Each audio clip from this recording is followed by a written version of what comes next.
Good morning and happy Sabbath po everyone. Before we start our inspiration this morning, let us all bow our heads for a word of prayer. Let's pray. Our most gracious, kind, most loving Heavenly Father, we thank you for gathering us here today. May you please guide us as we sing praises to your name and throughout our entire program. Forgive us from all our sins, take us when you come, in Christ's name I pray, amen. For our first song, let's sing For the Beauty of the Earth, hymn number 565.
For our second song, let's sing Far From All Care, hymn number 394.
For our opening song, let's sing Praise to the Lord, hymn number 1.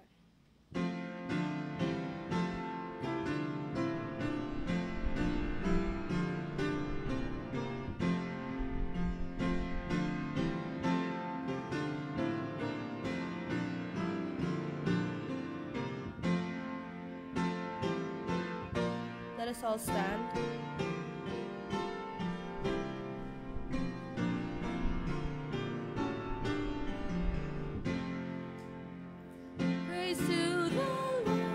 The Almighty, the King of creation.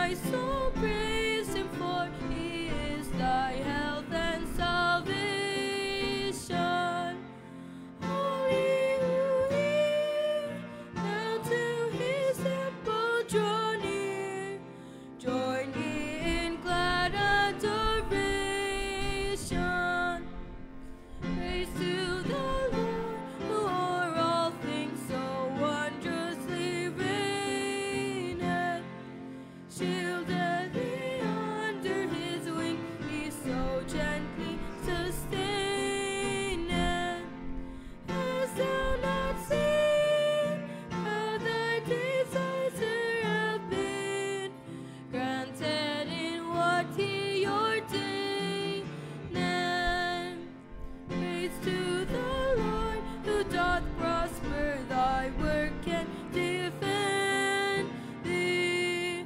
Surely his goodness, his mercy here daily attend thee.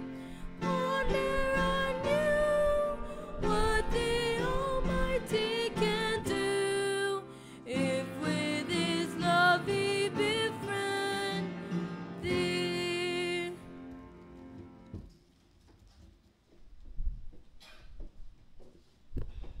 Bago po tayo manalangin, atin po munang basahin ang ating talatang sauluhin sa nakaraang sanlinggo. Tayo po ay sabay-sabay na magbasa. Ready? Go! Only be strong and very courageous, that you may observe to do according to all the law which Moses was servant commanded you.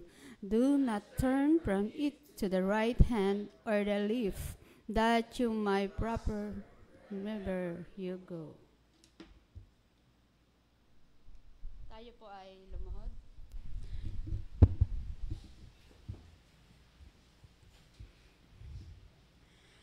Ho, Amang banal na makapangyarihang ka po, dakila ka po sa lahat. Kayo po ang kinikilala naming Diyos sa manglalalang na may-ari ng lahat ng bagay sa sanlibutan na aming natatanaw. At ganun din po sa aming buhay na siya naming ay kinagagalak sa tutuwina sapagkat ang iyong pagpapala at ang iyong pagliligtas at pag-iingat ay laging sumasagana sa aming buhay. Sapagkat Panginoon, kami ay nagtitiwala sa ilalim ng iyong mga bagwis, kami ay nangangalong, ang iyong kalasag ay siya nagpapatibay sa amin at siyang nagiging sanggalang namin sa araw-araw. Oo, Ama, maraming mga kalamidad, maraming trahedya, maraming mga nakakapangilabot na pangyayari sa buong bansa na di namin inaasahan. Wala kaming alam, Panginoon, sa mga bagay na nangyayari. Ngunit ang tanging namin pag-asa, Panginoon, kami inyong iingatang lubos. Pagpalain din po ang mga kababayan namin na sa ngayon ay dumaranas sa mga paghihinagpis, kalungkutan, kasawian. Maaari po ba, Panginoon, sila inyong bigyan ng pag-asa, aliwin at magkaroon sila ng mataas na pananaw sa iyong pananampalataya, sa kanilang pananampalataya na sila hindi niyo pababayaan. Amang banal, sa umaga pong ito, pinasalamatan namin ang banal na araw na siya naming ginagalang, sinasamba sapagkat ito inyong pinagpala at ipinagkaloob sa iyong bayan. Napakapalad, Panginoon namin, sapagkat ang araw ng Sabat, aming kinikilala na ito na kayo ang lumikha ng lahat ng bagay. Ama, amin pong idinadalangin ang aming paglilingkod sa umagang ito, naway tanggapin niyo po sa iyong banal na luklukan ang aming mga pagsamba at ng aming mga kapatid, Panginoon, na wala pa sa mga oras na ito na patungo sa dako ng bahay-sambahan. Ama, ingatan niyo po sila at ang mga kapatid namin na nagkaroon ng karapatan na siya naming makasama sa paglilingkod na ito, maaari po ba sila, Panginoong, dalawin? At kung ano man po, Panginoon, ang kanilang mga pangangailangan at ang mga kanilang hiling at tikbi sa iyo, Panginoon, tugunan niyo po ito, Panginoon. At pagpalain kami mga nandirito, buhusan kami ng banal na Espiritu at ang banal na anghel ang siya naming sama-sama magpupuri sa iyong dakilang pangalan. Patawarin niyo po kami, Ama, sa aming mga nagawang pagkakasala, maging lihiman uyag, upang sa ganon, ang pagpapala ay patuloy na dumalawi sa aming buhay at ito ay hindi walang maging hadlang sa aming pamumuhay sa araw-araw. Marami pong salamat, Ama, sa pagdinig niyo sa aming dalangin sa pangalan ni Jesus. Amen.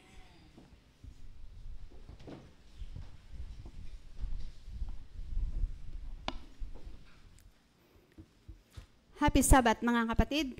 Wow, dami natin. Saya. Purihin natin ang Panginoon. Masaya tayo ngayon bagamat ang ating mga naging karanasan, di man tayo nakaranas ng mga kalamidad o anumang mga pangyayari sa ating buhay. Pasalamatan natin ang Panginoon. Pero bago ang lahat, tayo po muna ay tumayo at batiin natin ang Happy Sabbath ang ating mga kapatid. Meron po tayong mga dalaw.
Wala po ba tayong pinalampas? Baka maghinanakit. Purihin natin ang Panginoon sa umagang ito. Pasalamatan natin siya sa buhay at kalakasan na ating taglay. Ang ating pong paglilingkod sa umagang ito, bago po tayo pumasok sa ating paglilingkod, tayo po muna ay pinangunahan sa pag-aawitan ni Sister Isabella Umbao at si Brother Joelson Umbao. At ang opening prayer po ang inyong lingkod. Mahirap pong kumuha ng participants. Kaya napansin ko puro pink ka pala. Ang welcome remarks ang inyong lingkod at ang promotional talk, ako na rin. At ang atin pong special song o ang magkakaloob ng tanging awit, isa na rin po namin siyang kapamilya kasi ang tawag sa akin Ninang, di ba? Instant. Si Pen Paulino, yung ating nakapaka-active na bata ay talaga nagagamit sa paglilingkod sa pamamagitan ng kanyang tinig o ang kanyang boses. At ang mission emphasis po ay si Brother Jeriel Finca. Nagkamali yung send ko sa kanya sa mission story, kaya nagbabasa siya ngayon. At isa pa pong musical offering kung darating, si Charity Finca. At ang ating pong listen review ay magpapatuloy pagkatapos po ng ating paglilingkod sa umagang ito.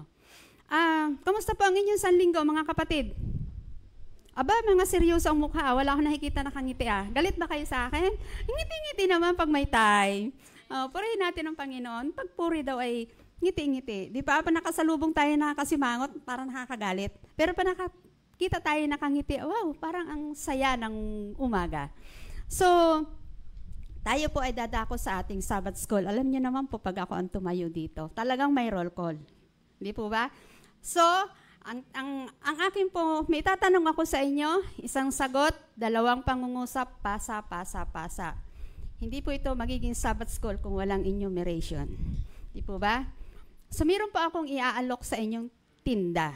Di po? Tinda na magpapalago sa ating pananampalataya. So, ano po yung bibilhin nyo sa akin? Binibentahan ko si Brother Orbit. Brother Orbit, bili ka ng aking produkto. Anong gusto mo? Tapos sasabihin niya, gusto kong bumili ng tubig. Bakit? Di ba? Gusto kong bumili ng tinapay. Gusto kong bumili ng katas ng ubas. Ganon, di ba? So, sasabihin niyo lang po, dalawang pangungusap ang sagot, pasa. Gusto kong bumili ng salamin. Salamin. Opo, salamin.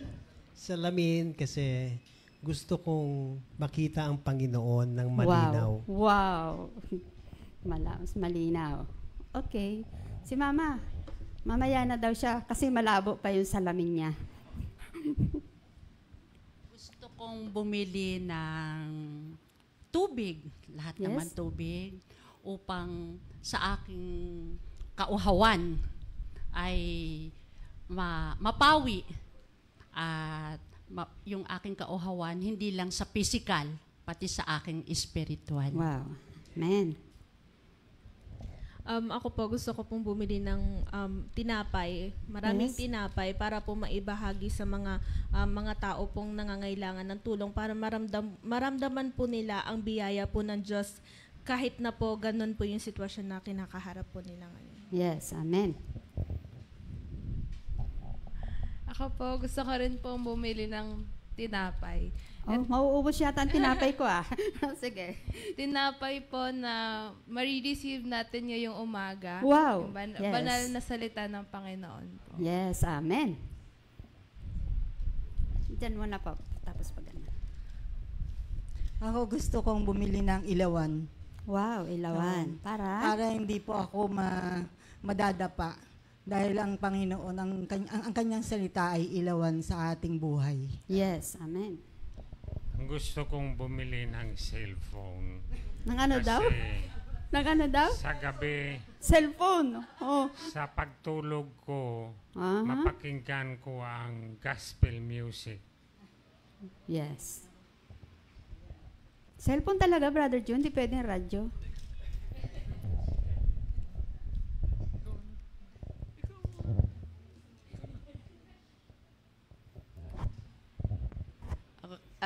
Ako naman, gusto ko rin bumili ng tubig.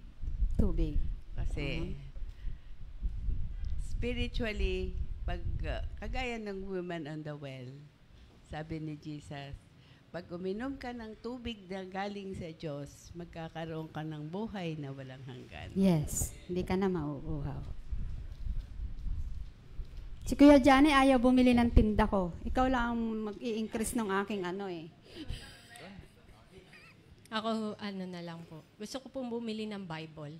Maraming Yes. Bible. Yes. Para maibahagi sa mga tao upang matutunan nila yung salita ng Diyos. Amen. Ako bibili ako malaking spaceship para sakay tayo lahat papunta langit. Kaya ni Doc yan. Kaya mo yan, Doc. Gusto ko bibili ng baterya para araw-araw malakas. Malakas. Battery. Oo, Battery. Malakas para punta ng simbahan. Battery. Okay. Gusto kong bumili ng damit na nagsisimbolo ng righteousness ni Jesus. Wow, Para righteousness. maisuot natin ang righteousness at hindi sarili natin ang makikita. Wow, man. Gusto kong bumili ng vitamins. Yes. Vitamins para palakasin, hindi lang yung physical, kundi ganun din yung spiritual na pamumuhay. Yes. Balik ulit natin kay... Ako, siguro, bibili ng bahay para makasama ko ang Panginoon sa kanyang bahay. Kasi sabi nga ng Panginoon... Hindi na magbibinta ang Panginoon ng bahay eh. Libre na yun. Sabi niya kasi maraming bahay sa... bibili mo yung Oo. isa. Okay. Amen. May...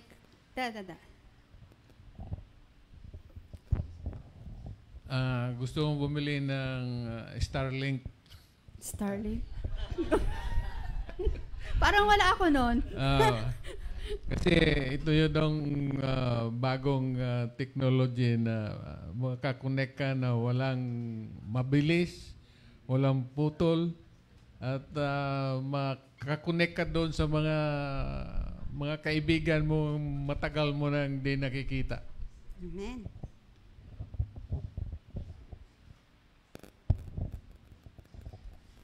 Bibili po ako ng oil na magbibigay energy or liwanag sa aking ilawan na siyang magsisilbing liwanag sa aking paglalakbay. Yes, amen. Bibili po ako ng turon. Turon? Pastor, hindi mo talaga malimutan ng turon? Para, Wala nang... para po sa pagkain ng remnant.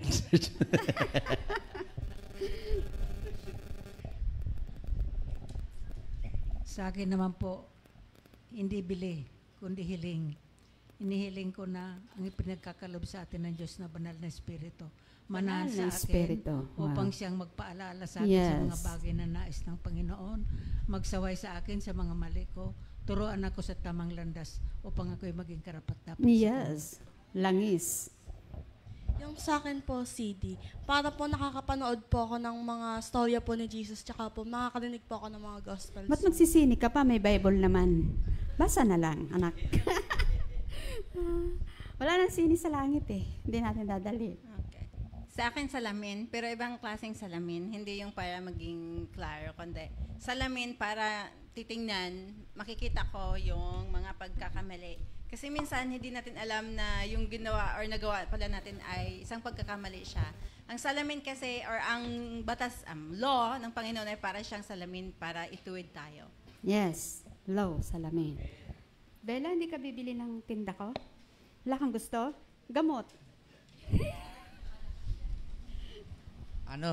Sa akin, kandila. Brown out. Hindi po. Ang totoo, tayo yung magsisinding liwanag sa ating mga kapitbahay na siyang magniningning sa ating pananampalataya. Yun lang po. Yes, amen. Oh, nakakatuwa naman yung mga bibilihin nyo sa akin. Pero yung iba out of stock na. Kasi ang daming bumili ng tinapay. So, ang Panginoon mag-aalok sa atin ng pinabibili sa atin. Ano po kaya yon? Sige nga po. Ano nga po yung inaalok sa atin ng Panginoon? Na talagang sinabi niya, bumili kayo. Ano po? Panginoon na nagsabi nito. Sige nga po. Ano po kaya yung inaalok sa atin ng Panginoon? Ito po. Go na po tayo. Ito. Apokalipsis, no? Sa pahayag 3:18. Ipinapayo ko sa iyo na ikaw ay bumili sa akin ng gintong dinalisay ng apoy upang ikaw ay yumaman at ng mapuputing damit, ang daming pinabibili, di po ba? At ng mapuputing damit upang iyong maisuot at upang huwag mahayag ang iyong kahihiyan, kahubaran, at ng pangpahid sa mata, na ipahid sa iyong mga mata upang ikaw ay makakita. Di po ba? Kapag tayo ay dinalisay na ng ginto, di po ba? Suot na natin ang katwiran ng ating Panginoon. Suot na natin ang kanyang kasuotan na maputi, na hindi na makikita ang kahihiyan ng ating Panginoon. Kundi ang makikita sa atin ay ang kanyang katwiran. At ang sinasabi din po sa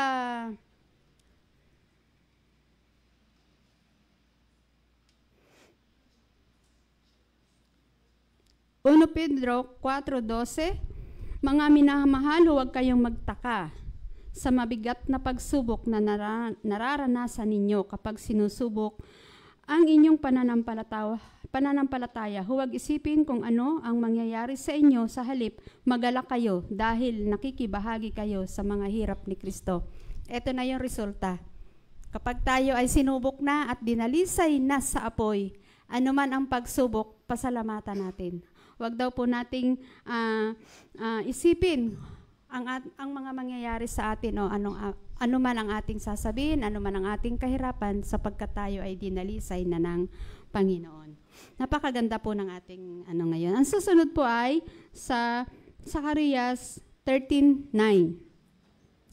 Ang dalisay ay tumutukoy sa proseso ng pagdalisay o pagdadalisay o paglilinis.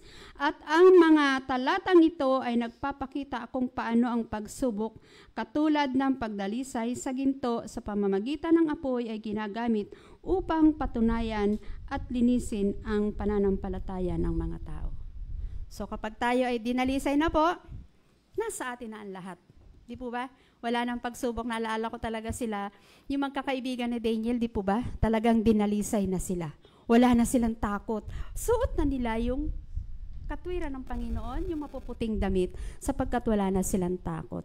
Nandun na talaga ang banal na espiritu na ang nasa kanilang mga puso at isipan.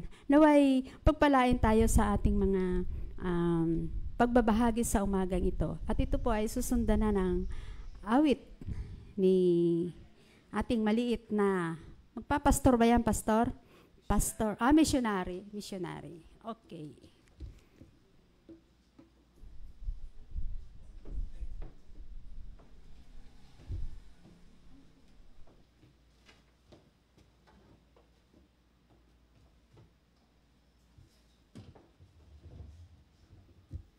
Good morning po and happy Sabbath! Kamusta po kayo? God is good! And all the time! Awiti pa ako lang just pray.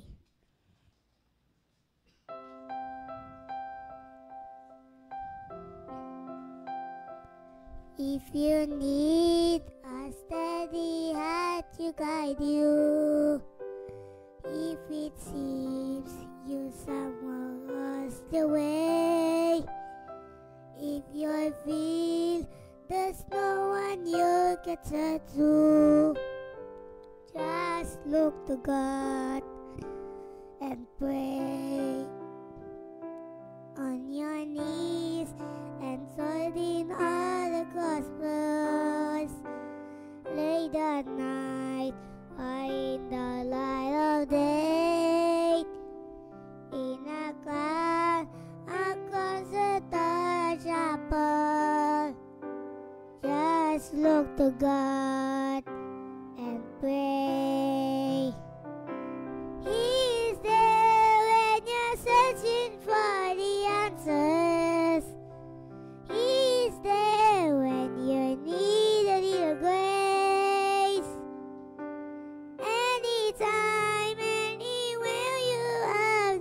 judge to. Seek the one who knows the way. Just pray. When His love continues to amaze you, when you feel your heart begins to change, when you know He gave His heart to save you, just look to God and pray. He is there when you're searching for the answers. He is there when you need a little grace. Anytime, anywhere, you are the chance to seek the one who knows the way. Just pray. When you're just your worries and your faith, share your hopes and dreams, and He's listening. There's no time, this is in the way. The moment you begin, it's just you and Him. He's there when you're searching for the answers. He's there when you need a little grace. You're His child and His love will never fail you. He's with you, He will heal you, He will stay. Just pray, just pray. Just pray.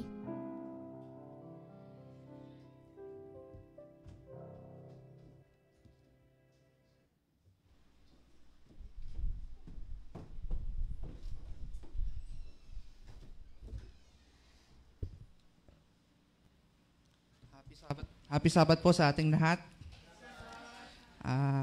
Yung kwento po natin ngayon ay tungkol kay Cassie. Nangyari po ito sa lugar ng Brazil. Yung una po kasing binasa ko na mission story, mali po yung pagkakasend ni Mama. So, hayaan nyo na lang po akong basahin tong kwento ng isa nating pastor na si Cassie.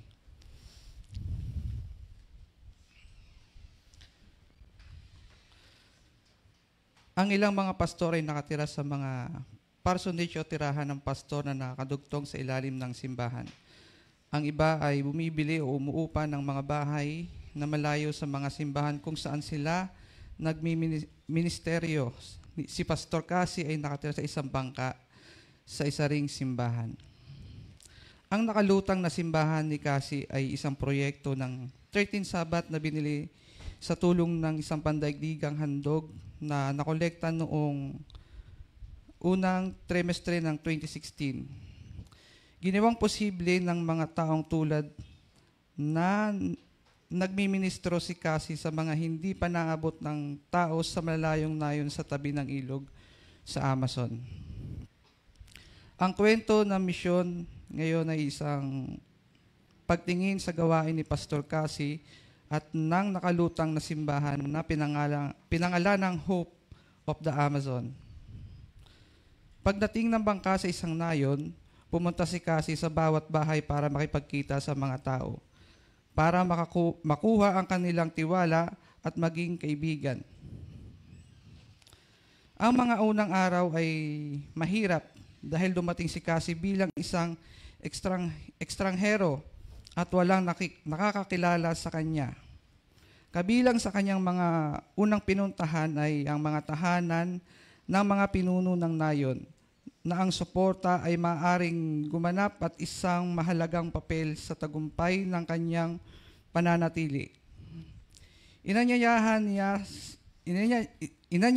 niya lahat sila at ang lahat ng residente na pumunta sa bangka at makita ang loob ng nakalutang na simbahan. Ang unang pagpupulong sa bangka ay isang malaking pagsalo-salo. si Cassie at ang kanyang asawa ay nag-organisa ng isang espesyal na programa na may Kristiyanong musika, pagkain at isang drawing para sa mga papremyo. Kasama sa mga papremyo ang mga pinggan sa kusina, electric fan, at mga bola ng soccer. Sa salo-salong nagbahagi rin si Cassie ng isang nakasisidlang mensahe mula sa Biblia at nag-aya sa mga tao na bumalik para sa mga seminar na nakabatay sa Biblia tuwing gabi. Ang unang linggo ng mga pagpupulong ay sumaklaw sa mga paksa tulad ng kasal, pagpapalaki ng anak at kalusugan. Ang ikalawang linggo ay nagsimula sa mga pag-aral sa Biblia na nagtatagal ng 25 days o 25 days to 30 days. Sa araw na nag-alok si Cassie at ang kanyang kupunan ng mga aralin sa pagluluto, pagtutugtog ng gitara at pagkanta. Isang doktor at dentista din ang dumaan sa nayon para magbigay ng libreng paggamot. Kapag nakita ng mga tao si Cassie ay dumadating na may taimtim na pagdanais na mabuti ang kanilang buhay. Madalas silang dumadalo sa pagpupulong tuwing gabi. Mga 150 na tao ang dumadalo sa kanyang simbahan. Sa unang buwan, sa isang nayon, ang pagtatayo ay nagsisimula sa isang Seventh-day Adventist simbahan sa Seventh-day Adventist na simbahan. Kadalasan, mabilis na itinatayo ang simbahan sa loob ng 30 to 50 days. Ang mga manggagawa ng konstruksyon ay tinanggap ng komprensiya ng iglesia upang maglayag sa nayon at magtayo ng simbahan. Nang matapos ang mga pag-aaral sa Biblia, nanawagan si Cassie sa mga kalahok na ibigay ang kanilang mga puso kay Jesus sa isang bautismo.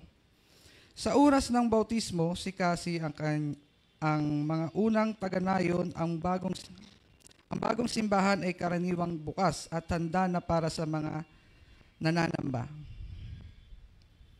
Pagkatapos ang lahat ng mga pagsamba at iba pang mga pagpupulong ay inilipat mula sa nakalutang na simbahan tungo sa bagong gusali. Sa sandaling iyon, si Cassie ay gumawa ng taimtim upang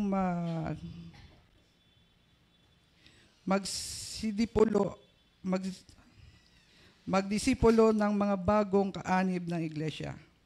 Hinikayat niya silang lahat na ibahagi ang hinikayat niya silang ibahagi sa iba ang ginawa ni Jesus para sa kanila. Gumawa siya upang palakasin ang kanilang pananampalataya sa pamamagitan ng mga pagdalaw sa tahanan at karagdagang pag-aaral sa Biblia. Ang mga bagong miyembro ay sinanay din upang mamuno sa bagong simbahan at mag-organisa ng Sabbath School at mga serbisyo ng simbahan sa mga Sabat at mga pagpupulong na panalangin tuwing Linggo, Miyerkules ng gabi. Si Cassie at ang nakalutang na simbahan ay nanatili sa isang nayon sa loob ng 5 buwan. Pagkatapos ay ibinigay niya ang bagong simbahan sa isang permanenteng pastor na nagpapatuloy sa gawain sinimula ni Cassie. Ang nakalutang na simbahan ay madalas na bumibisita sa higit sa 2 nayon sa bawat taon. Ngunit pagkatapos ay natanto ng mga pinuno na simbahan na kailangan itong gumugol ng mas maraming oras sa pag-aalaga sa mga tao at nayon. Pagkatapos ng 10 buwan, sa 2 nayon ay ginugol ni Cassie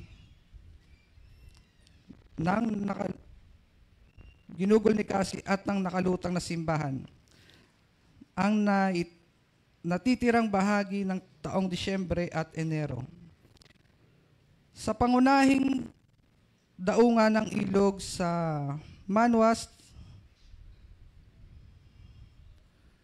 man was doon sumailalim sa taunang pagkukumpuni ang bangka at makipagtulungan si Cassie sa mga pinuno ng simbahan at sa estratehikong pagpaplano, kabilang ang pagpili ng mga nayon para sa sumusunod na taon. Siya ay nagbakasyon. Si Cassie at ang kanyang asawa ay nagtatag ng 4 na simbahan sa 4 na pamayanan sa loob ng 2 taon. May kabuuang 174 katao ang nabautismuhan. Ang bawat tao ay may sariling kwento, sabi ni Cassie, sa isang panayam sa nakalutang na simbahan. Ngunit ang Diyos ay nagpadala sa amin ng mga espesyal na tao at siya'y namuno sa kanyang espesyal na paraan. Ang nakalutang na simbahan na pinangalanang Hope of the Amazon ay nagdudulot ng pag-asa sa maraming tao.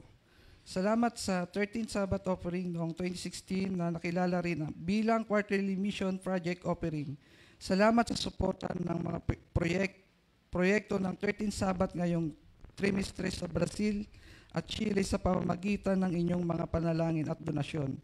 Sama-sama maaari tayong magsikap at ipalaganap ang mabuting balita na malapit nang bumalik si Jesus. So, yun lamang po ang kwento ng isang pastor na si Cassie sa kanyang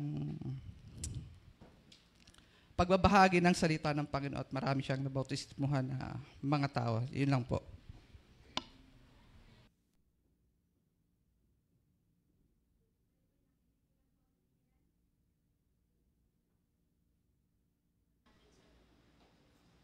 $175. Ba parang wala nakinig? Nakatingin naman lahat kay Dong.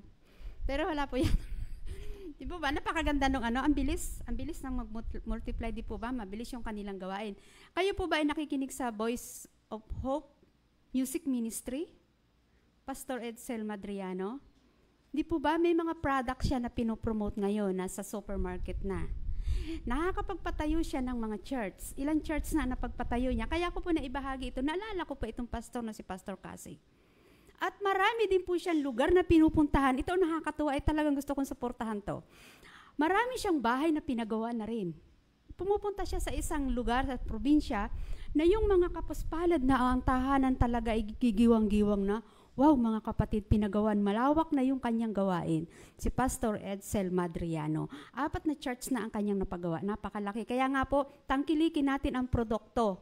Utap po yata ito at saka yung hindi ko mapansin yung iba. Nasa supermarket na atin daw pong tangkilikin. Para ito daw po yung nagpapalawak ng gawain. So, mapalad tayo mga kapatid. Ang atin ngayong, target po natin ngayon ay ang Brazil. Di po ba? So mabilis lumalaganap yung pabalita ng Panginoon. At tumugon tayo sa panawagan ng 13th Sabbath Offering. Purihin natin ang Panginoon sapagkat napakalaki ng ating handog noong nakaraan Sabado. Bagamat ilan lang tayo mga kapatid, pero tumugon tayo sa panawagan ng 13 Sabado ay gagamitin sa programa o sa gawain natin sa buong sanlibutan. Ang ating pong handog noong nakaraang Sabado ay may kabuuan na 4,443.25. So, salamat po at tayo po ay tumugon sa panawagan para sa gawain, para ang balita ng makalangit na pabalita ay lumaganap sa buong mundo. So, tayo po ngayon ay dadako na sa ating pagrerepaso ng leksyon. Na pangungunahan po tayo ni Pastor. Dako po muna tayo sa small group. Happy Sabbath po at God bless po sa ating lahat.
Happy Sabbath po mga kapatid. Purihin ang Diyos sa unang Sabado ng fourth quarter. Tunay na napakabuti po niya sa atin.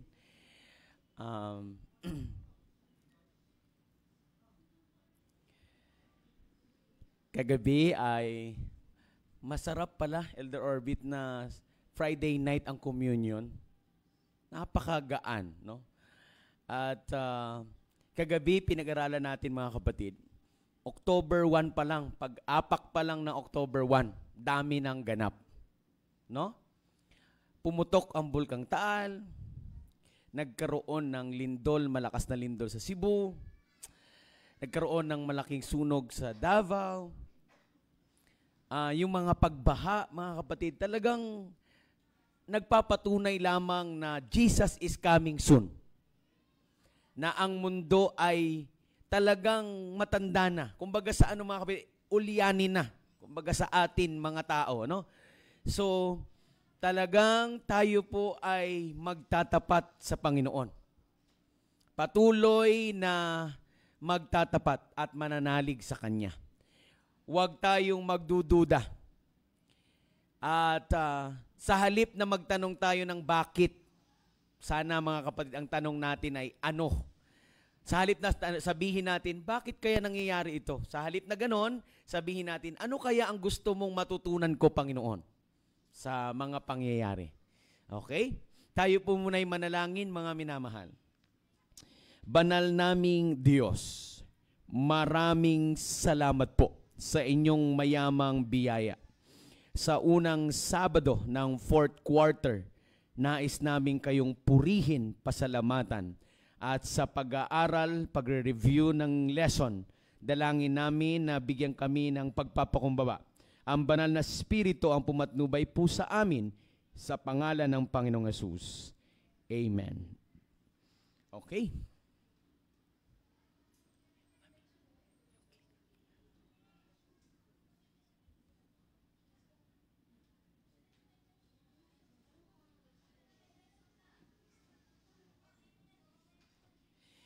Mga kapatid, no, masaya tayo na tayo ay global church, pang buong mundo. Iisa lang ang pinag-aaralan nating lesson sa buong mundo. Yung pinag-aaralan sa Thailand, sa Saudi, sa Vietnam, o saan mang panig, sa Amerika, iisa lang. Ito lang po yun. At Joshua na pala tayo, no? Ang bilis. Tayo na po ay nasa Book of Joshua. Samahan niyo ako mga kapatid ko. Wow! Parang nagluluto. Sino po sa inyo ang mga kapatid? Hobby nila ang pagluluto. Oh, salamat po. Ayan. Noon ay hindi ako marunong niyan, yung mga ulam.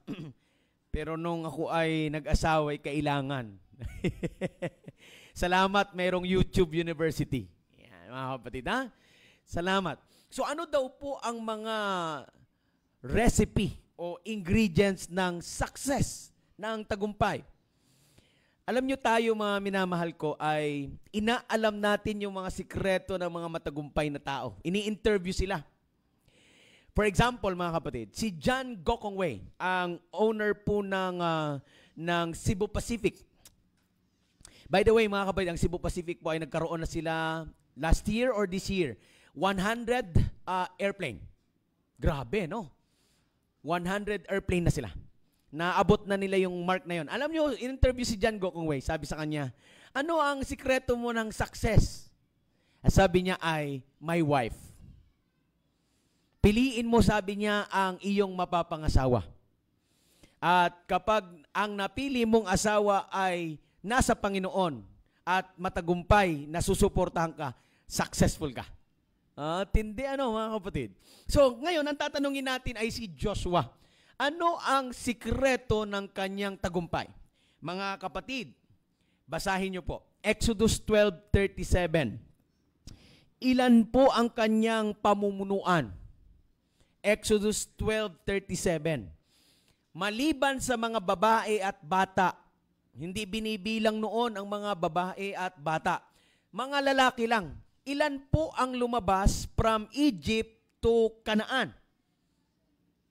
600,000 men. Patay na si Moses. So, ibig sabihin, nanganak pa ito. Nanganak pa, so dumami pa. Mga kapatid, kung isasama natin ang bata at ang mga babae, sabihin natin times 2. So, 1.2 million. Grabe, no? May 12 ka lang na anak, ang hirap ng pamunuan. Yan pang milyon. Ha, mga kapatid? Matindi yan. Hello? May signal ako, mga kapatid ko. Kami nga lang, si Pen nga lang eh. Umaano na yung ugat mo eh. Pen! Umaano na yung ugat. Oh. Ayan eh, 1.2 million. Isipin mo yan. Ay, mga kapatid, rough estimate lang yon. Mas hihigit pa doon. Nanganak pa yon. Diba? Talagang matindi. Kaya, ito yung command sa kanya, mga kapatid ko. Ito yung key text natin. Joshua 1 verse 7. Samahan niyo ako, mga kapatid. Sino po ang may Bibliang Filipino? Pwede niyo pong pakibasa. Sige po. Nandito po yung ating microphone sa unahan. Sige po. Sige, mga minamahal, para meron pong participation. Hindi po ako magpipreach. Ako po ay magti-teach. Sige. Joshua 1 verse 7.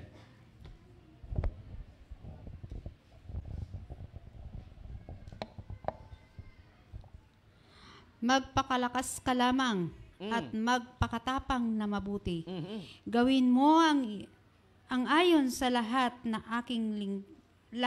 kautusan na iniutos sa iyo ni Moises na aking lingkod. Huwag kang liliko sa kanan o sa kaliwa upang ikaw ay maging matagumpay saan ka man pumunta. Mga minamahal ko, salamat po. Mga kapatid ko, pakinggan niyo po ako. Ang posisyon ni Moses ay hindi power. Siya ay hindi tinawag, mga kapatid, na leader. Siya ay servant. Wala akong signal, mga kapatid. Uulitin ko.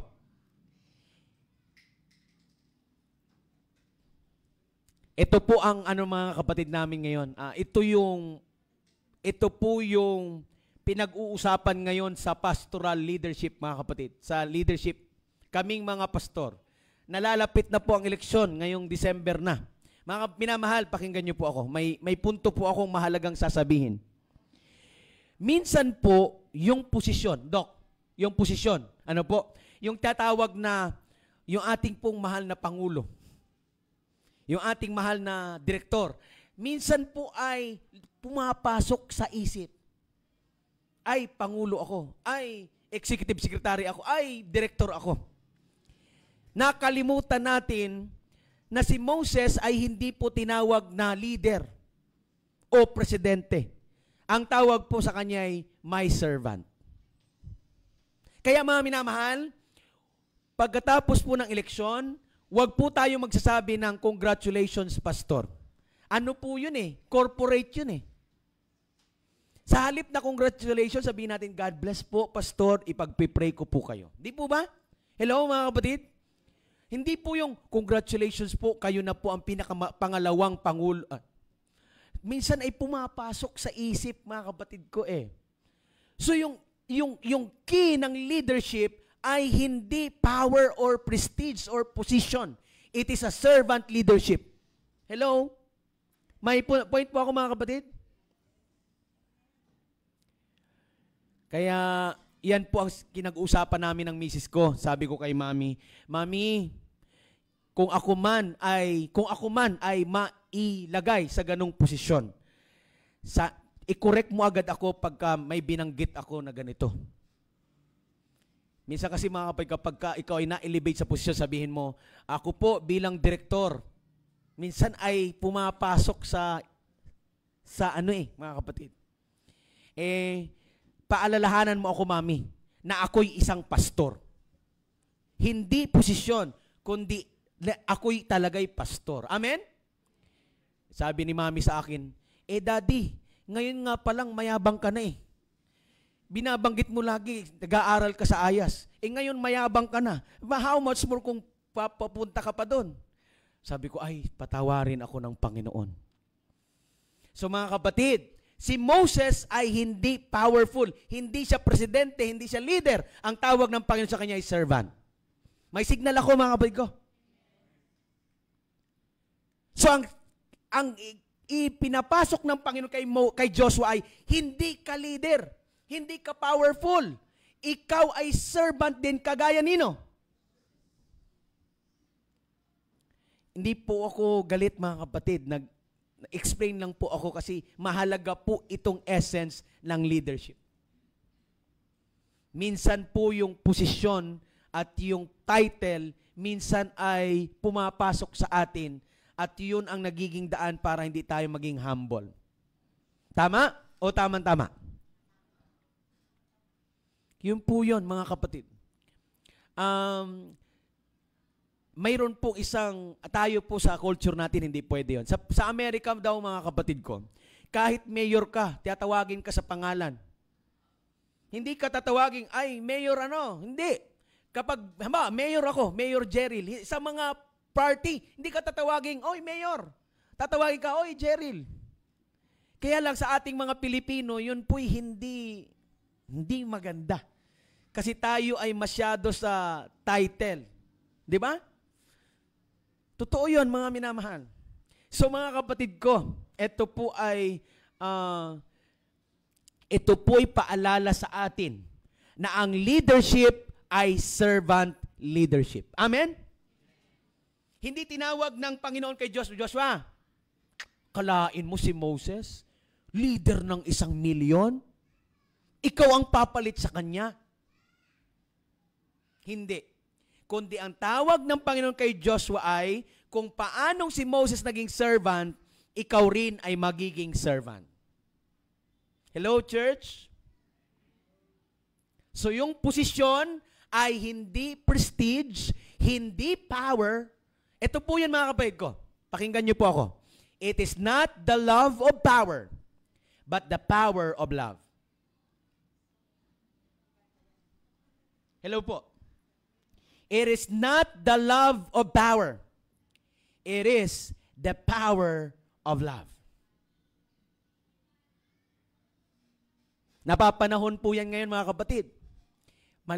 Ang union po mag-e-eleksyon ng November. Ang CLC po, eleksyon ngayong December.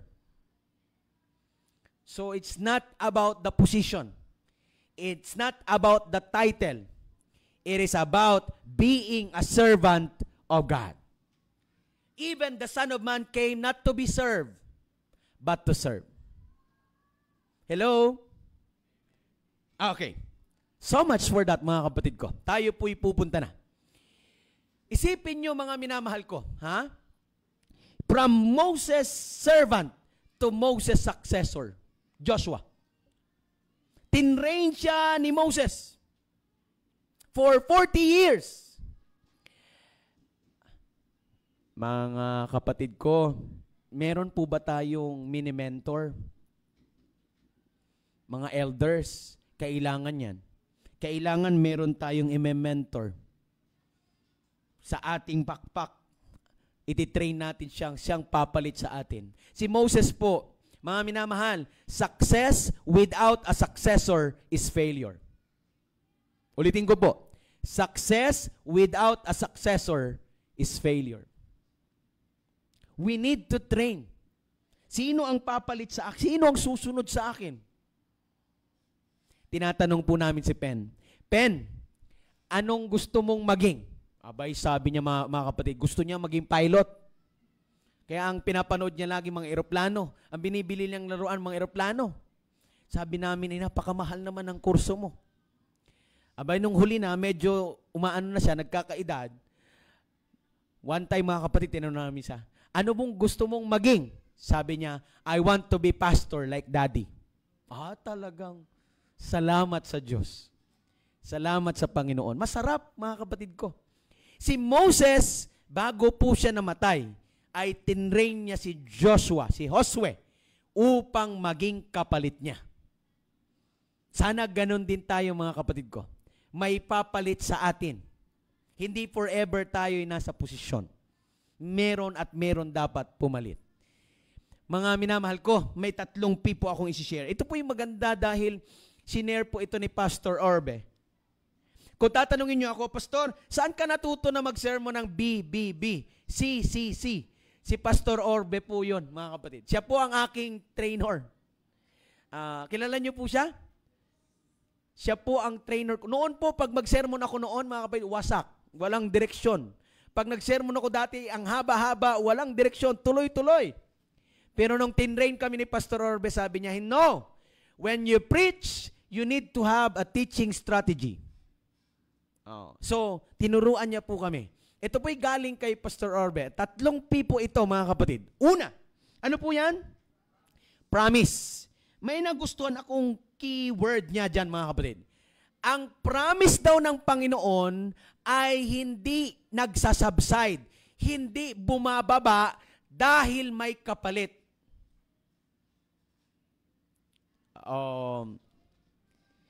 Ito, example mga kapatid. Ako yung head elder ngayon. Halimbawa, ako yung head elder. Yung promise sa akin ng Panginoon, sa papalit sa aking head elder, ay hindi nababawasan. Dahil ang kasunod ko si Elder Orbit, hindi nababawasan dahil si Elder Orbit na. No! Ang promise ng Panginoon from Moses to Joshua, hindi yon nagsasubside, hindi pababa. Tuloy-tuloy yon. Kung anong promise niya kay Moses, promise niya rin yon kay Joshua. Ang Panginoon ay hindi nagbabago. Hello? Ang galing, mga kapatid ko. Ang ganda. At napakabuti ng Diyos, mga kapatid, wala siyang binibigay na utos ng walang kaakibat na pangako. Gusto ko pong martilyuhin yon, mga minamahal. Uulitin ko. Hello? May signal ako, PUC Remnant family. Ulitin ko po. I want to hammer it down. God has no command without a promise. Lahat ng command ng Diyos, lahat ng order ng Diyos, lahat meron siyang kaakibat na pangako. Ang sabi niya sa Aklat ng Tesalonia, faithful is the one who promised, and He will also do it.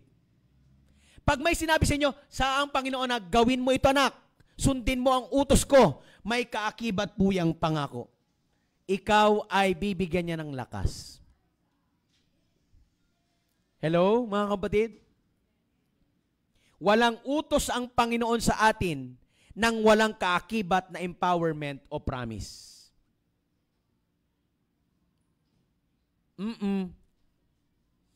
May pangako siya. Sabi niya kay Joshua, kung paanong ako'y na kay Moses, ako rin ay sa iyo. Mga kapatid, isipin nyo, maging leader ka ng 1.2 million. Rough estimate. Ayan pa. Paano mo ililid yan? Pero mga minamahal, ito po'y napakabuti. Church, may quiz ako. May quiz po ako sa inyo. Ano pong pinaka-famous na text sa Book of Joshua? It is on the latter part. Yun yung clue. On the latter part. On the latter chapter of the Book of Joshua. Kanta po yun. Yes, yes. Joshua 24:15. Choose you this day whom you will serve. But as for me and my house, we will serve the Lord. Mga minamahal, ang sikreto pala ng pag-unlad sa leadership o sa ating pong servant leadership ay ang ating pamilya. When we have the support of the family, kaya natin. Amen? Yung aming professor, mga kapatid ko, in-interview ko, 14 years po siyang missionary sa Africa. 14 years. Sabi ko sa kanya, sa Zimbabwe po siya, mga kapatid. Sa Zimbabwe po, ang pera nila, milyon at bilyon. Pero ang equivalent lang sa atin, 10 pesos. Yung pera daw po, sinasoccer na lang. Walang halaga yung pera. Ang sweldo niya daw doon bilang missionary ay 5 pesos.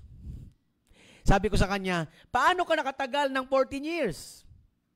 Ang sabi niya, dahil lang daw po sa kanyang asawa. Ang asawa niya po, siya po ay Egyptian, ang asawa niya ay Pilipina. Sa tuwing siya daw po ay magsasabi, ayoko na, lipat na tayo, alis na tayo sa pagiging missionary. Ang asawa niya daw po ang nagsasabi, hindi, tuloy pa tayo. Si Joshua, mga kapatid, ay naging matagumpay because of the support of his family. Amen? So mga kapatid, mga minamahal, when we have the support of the family, ang matatag na iglesia ay dahilang may matatag na pamilya. Pag sa pamilya natin, wala tayong prayer life, wala tayong worship life, ay mga kapatid, magmamanifest din yan sa church. Tama o tama-tama? Yes. Promise. Yan ang number 1, mga kapatid. Pinangakuan si Joshua. Kaya siya po ay susunod dahil may pangako ang Panginoon. Pag ang Panginoon nangako, hindi na pako. Next, mga minamahal. Ano po yan? The presence of God. I will be... Ano po yung last word ni Jesus doon sa Matthew 28, mga kapatid ko? Ako'y kasama ninyo. Hanggang kailan? Hanggang sa katapusan ng sanlibutan. I will be with you always. So itong presence na ito ng Panginoon ay mahalaga.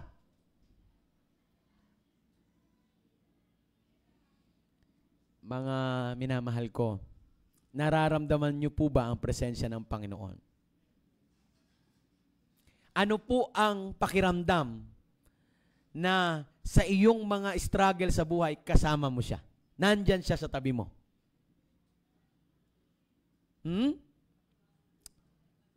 May pag-asa.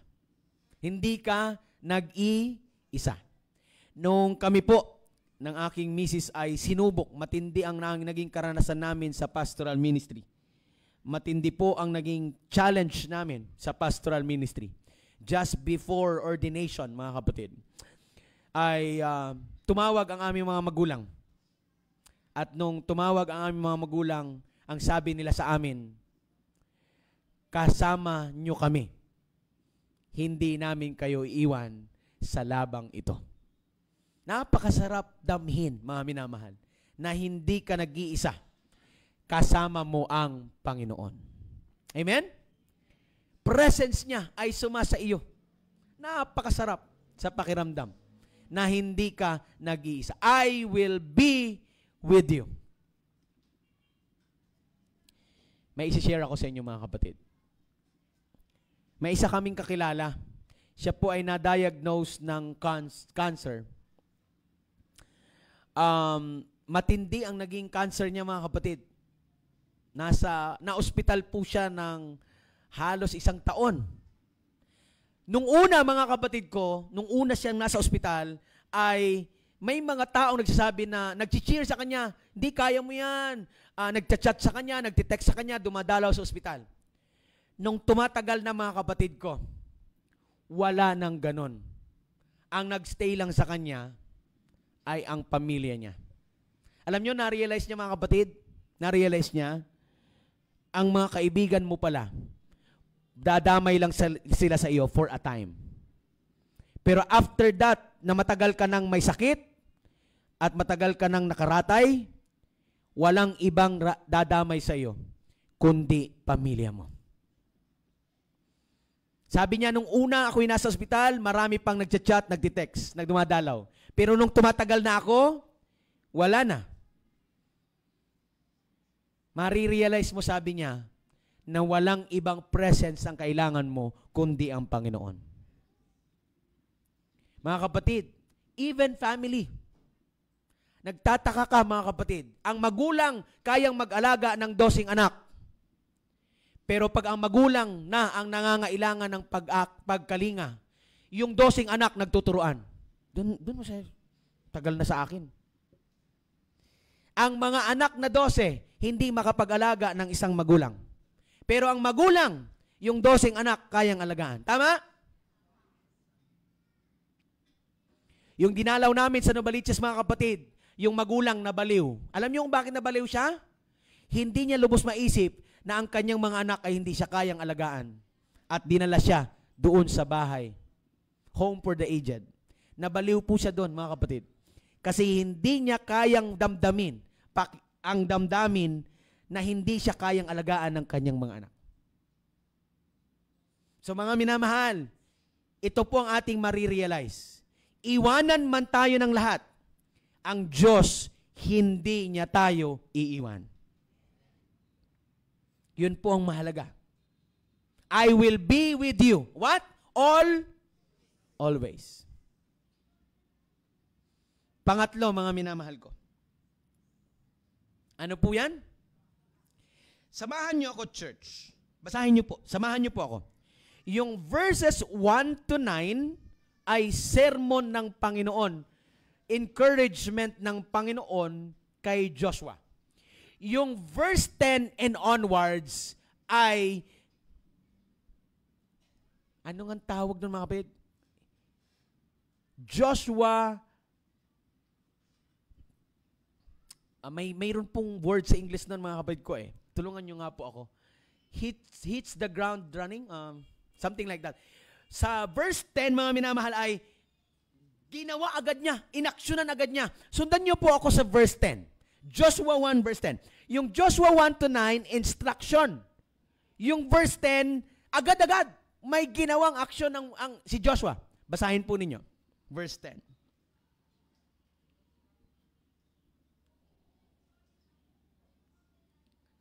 Sige po, mayroon po tayong mga mic. Sige, ano po. Sa kabila po, Sterling, dito po, kay CJ. Yeah.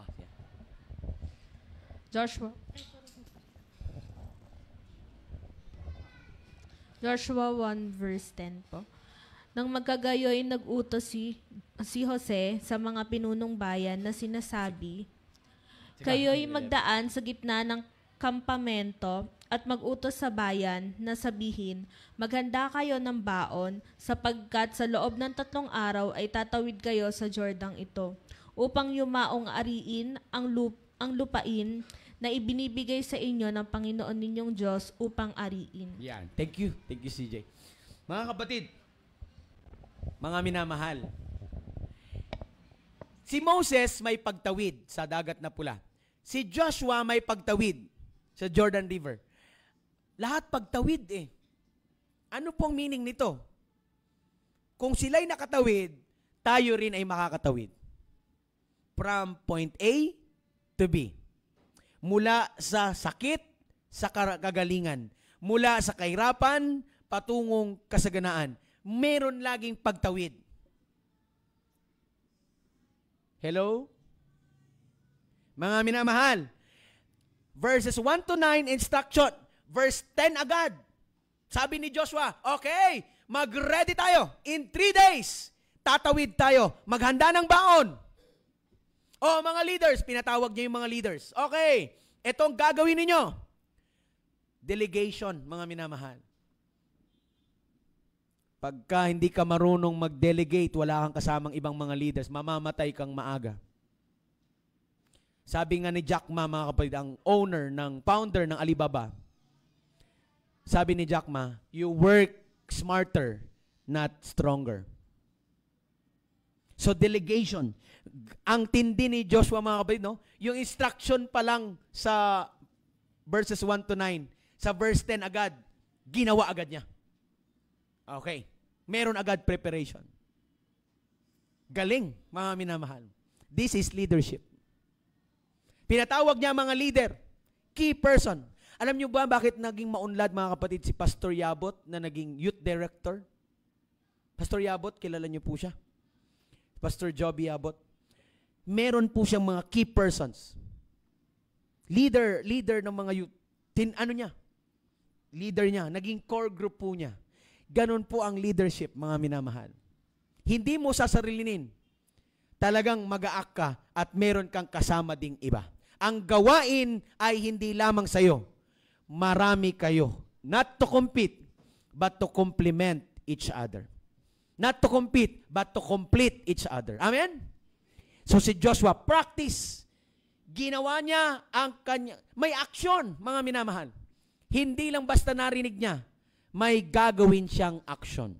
So ano po yung tatlong natin pinag-aralan, mga kapatid ko? Una, yung promise ng Panginoon. Hindi nagsasubside. Hello? Dahil ang leader ay si Joshua, medyo bawasan natin yung power. Mali, mga kapatid, mali. The same power to Moses is the same power to Joshua. Amen. Next, mga minamahal, presence of God. I will be with you. Hindi kita iiwan. Ang tao, sasamahan ka lang kapag kasaganaan. Di ba? Or mga kapatid, or may pakinabang. At ako po ay ganon, mga kapatid ko. Hindi ko exempted ang sarili ko. Ayaw kong magturo, mga kapatid. Sabi nga babalik sa iyo ang tatlo. Ako po yun. Totoo po yun. And I'm praying to God. Di ba, mga minamahal? Yun ang ating nature na bilang taong makasalanan. Pero ang Diyos ay sasamahan ka sa lowest at highest point ng buhay mo. Hello? Tingnan nyo ang nangyayari sa ating bansa, mga kapatid. Kita nyo yan. Nung masagana pa, nakadikit. Abay, nung nagka-bulilyaso na at nalabas na, ay hindi ko kilala yan. Dumidistansya na. Yan ang tao, mga minamahal. Pero ang Diyos, sa lowest point ng buhay mo, nandun siya. Amen? Sa highest point ng buhay mo, nandun din siya. Presence niya. He will be with you forever. Always. Next, mga minamahal, practice.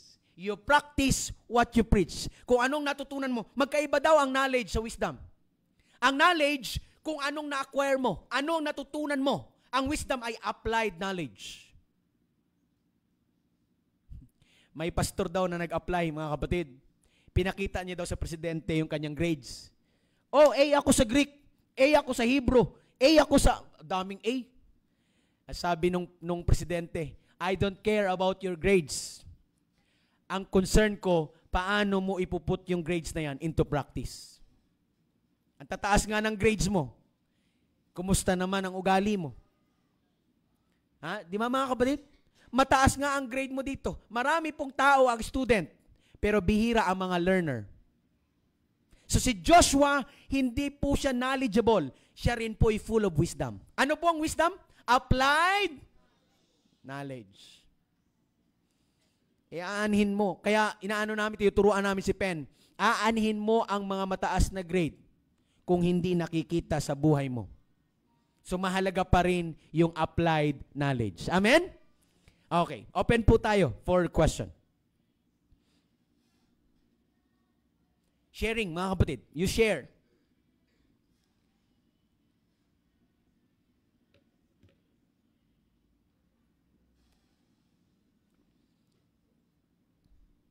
Naka-timeline po tayo, mga kapatid. May time bomb. You share, mga kapatid ko.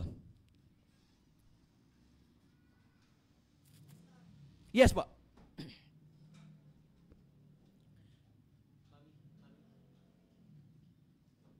Yung po bang pagkatawag kay Moises at kay Josue may pagkakaiba?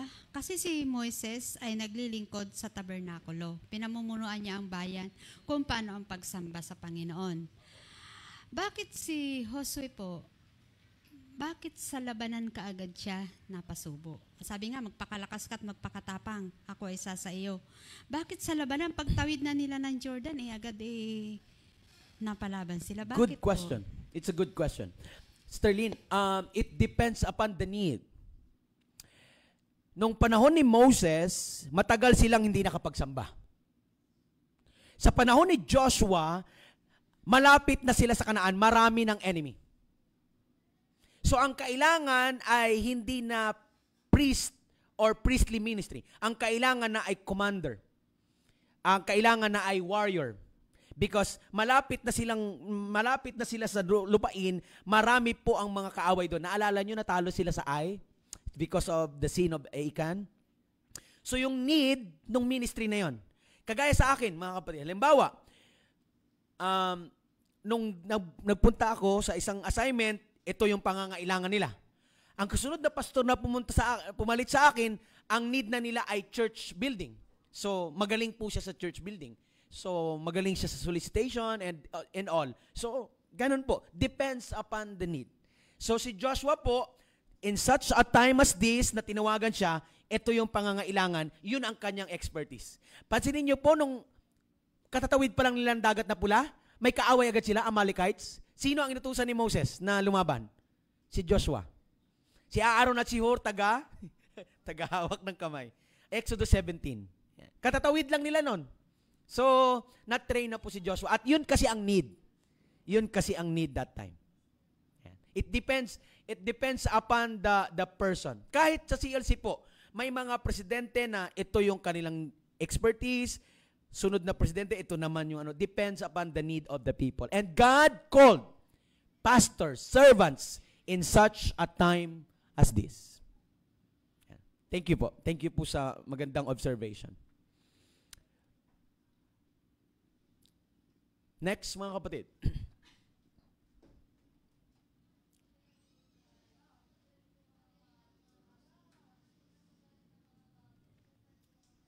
Ay, yes po. How many?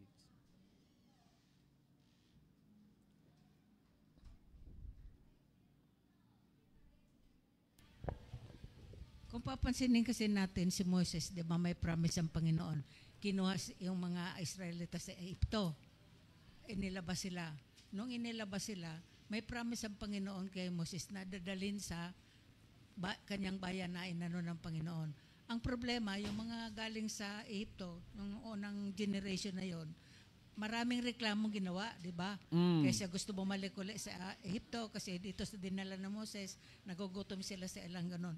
So doon sa ilang na yon, yun ang way na ginamit ng Panginoon si Moses na ipakita yung bagay na kung paano makakabalik sa sa bayang pangako sa Kanaan. Ang nangyari kasi, pati si Moses hindi nakarating, 'di ba, sa first generation.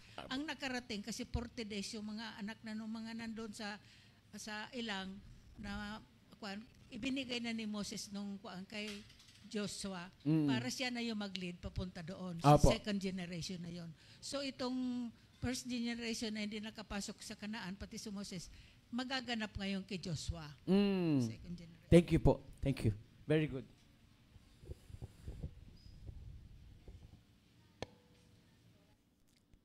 Okay. Salamat sa ating mga magulang. Sa ating mga young people, what do you observe? What do you reflect sa ating lesson ngayon?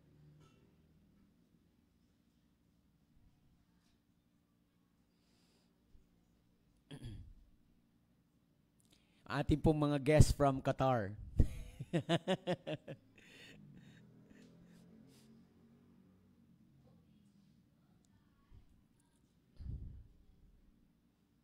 Sige mga kapatid, share. Wala pong maling Okay lang po.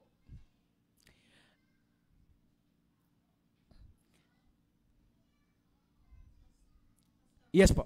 Sa aklat ng Hosea, habang sila nakikipagdigma, meron pa po ba silang time para sumamba noon? Time na yun? Kasi hindi kagaya nung panahon ni Moises, sa talagang focus sila sa pagsamba. Pero sa panahon ni Josue, puro laban na lang sila ng laban eh. Wala nang kumbaga, kung hihingi lang siya ng tulong sa Panginoon, nandun lang. Nandun lang yung oras ng kanilang pagtawag sa Panginoon. Pero, bakit ganon, Pastor? Wala na silang panahon na kagaya ng ginawa ni Moises. Sila ba talaga ay inihanda, tumawid? Tapos ang tungkulin lang ni Joshua ay yung tumawid sila ng Jordan, divide the nation, o yung bawat angkan o bawat lipi? Ganun lang po ba yun? Okay. Salamat po. Ang ganda po ng question na yun. Kung maalala ninyo, dala nila ang kaba ng tipan. Habang dala mo ang kaba ng tipan, hindi pwedeng walang pagsamba. At marami din po silang pari na kasama. In the line of Aaron, so may pari pa rin. Tuloy-tuloy po yun. Hindi po natatapos yung pagsamba. Kasi na-miss nila yun eh. Imagine nyo, 400 years. Pero 430 years kasama yung promise doon sa Haran kay Abraham. 430 years, hindi ka nakapagsamba. Grabe yun. Uhaw na uhaw sila eh. So, tuloy-tuloy pa rin. At naalala nyo po, bago tumawid ng Jordan River, nag-worship si Joshua. Nag-pray siya ng maaga-maaga. He woke up early in the morning. Siya ay nagtalaga sa Panginoon kasi tatawid sila. So, nandun pa rin. Hindi pa rin nila nakakalimutan ang worship. And nandun pa rin. Kasi dala nila ang kaban ng tipan. So, hindi pwedeng kapag dala mo ang kaban ng tipan, hindi pwedeng walang pagsamba. Opo. At mayroon pa rin mga priest. Tuloy-tuloy pa rin. Yes po. Pastor, sandali lang. Sige po. And then kayo po, and then si Elder John and the Elder John. Sige po. Sa panahon natin ngayon, yung ating laban ay yung mga pagsubok sa ating buhay. At lahat ng pagsubok na yan ay magpapakatapang tayo dahil alam natin na ang promise ng Panginoon at ang presence niya ang ating kasama sa laban ng buhay. Amen. Thank you po. Thank you. Yes po. Sige po. Elder Johnny muna. Elder John. Kayo po. Tungkol sa tanong ni Sister Lynn, ang mga grupo kasi, ang generation, sa panahon ni Joshua, iba na kayong panahon ni Moses. Kasi yung mga nadala ni Moses from Egypt, hindi na yung nadala sa promised land eh. So these are a new generation led by Joshua into the promised land. So yun ang pagkakaiba rito. And si Moses was ready for the work na pinasa sa kanya. And that is because he will be leading a group of young. Ito yung mga new generation. Isinilang sa wilderness. Yes. No, imagine 40 years sila doon. So ito yung mga kabataan na ready na to conquer the promised land which God had promised. Yes. Tama po yun mga kapatid. Nasa Bible po na yung mga galing originally from Egypt, hindi po nakarating ng Kanaan. Si Joshua lang po. Tanging si Joshua and Caleb pala. Joshua and Caleb, sila lang po ang nakarating ng original from Egypt to Canaan. Lahat po ng galing Egypt to Canaan, patay po yun. Yung meron po sila yung kasama sila, mga new generation. Tama po yun. Tama rin po ang observation ni Mama Nitz na mga new generation yun. Ang original lang pong galing Egypt to Canaan ay si Joshua and si Caleb. Yes po, Elder John, go ahead.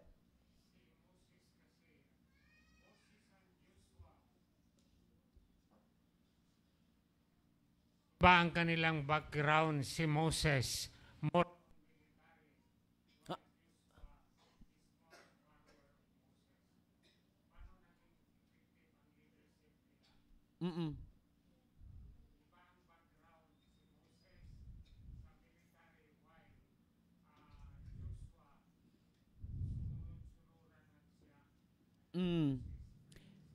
Yeah.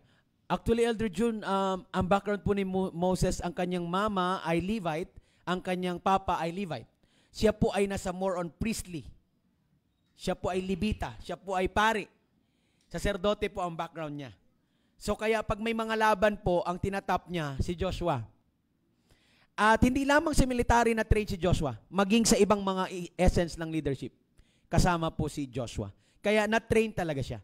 5 bagay yan mga kapatid. Ito po yung nasa master guide. Pakinggan niyo po ako mga kapatid. Ang 5 stages of leadership. I do, you watch. I do, you help. We both do. And then, you do, I help. You do, I watch. Ulitin ko po mga kapatid.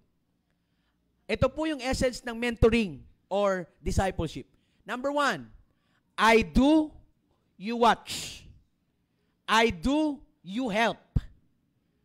We both do. Dalawa tayo. And then, you do, I help. And then, you do, I watch. Nakita lahat po yun ni Joshua. Kaya siya naging matagumpay na leader ng ating Panginoon. Ang tanong ko po mga minamahal ay, meron din ba akong mini-mentor? Ako personally. Kayo po personally. Meron din ba akong imi-mentor, dinidisciple na siya rin ay papalit balang araw sa leadership sa iglesia. Yun po ay tanong ko sa inyo na iiwan sa atin ngayong umagang ito. Happy Sabbath po. May God bless us all.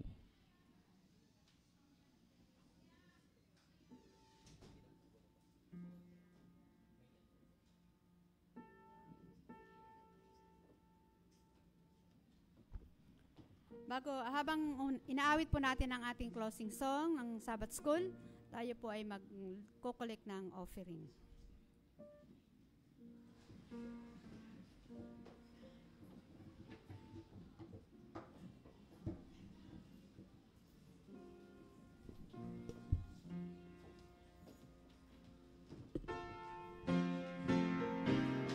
Let us all stand.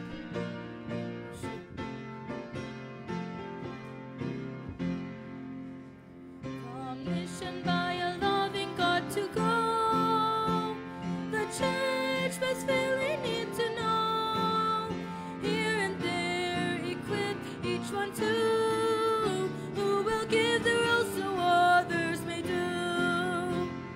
Yes, oh yes, I will go in my church, an urgent duty, hold high God's torch, proclaim God's love, prepare one and all, a living like Christ, make each man whole.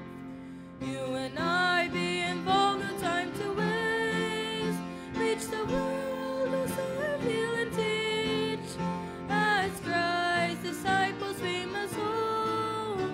Christ is coming soon, share this blessed hope. Yes, oh yes, I will go in my church, an urgent duty, hold high God's torch, proclaim God's love, prepare one and all, by living like Christ, make each man whole, not by might nor by power, but by His Spirit. This is my vow, I will go. Oh yes, with my church I will go. I will go.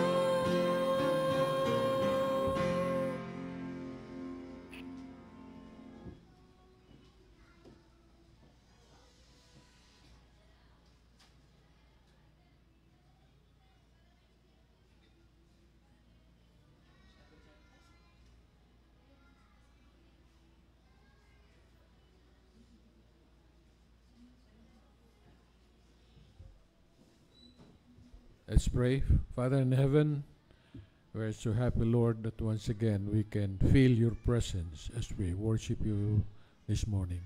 Thank you, Lord, for the lesson we have studied throughout the week, reminding us that whatever will happen, you will always be with us, because you have promised that you will continue to guide us in our journey to that heavenly Canaan we have promise for each one of us. May all of us, Lord, will continue to be a blessing to others as we share the message of salvation, so that others will also be ready for your soon return. Thank you, Lord, for your great love, for helping us day by day. Forgive us, Lord, of our shortcoming. We ask all these things in Jesus' name we pray. Amen.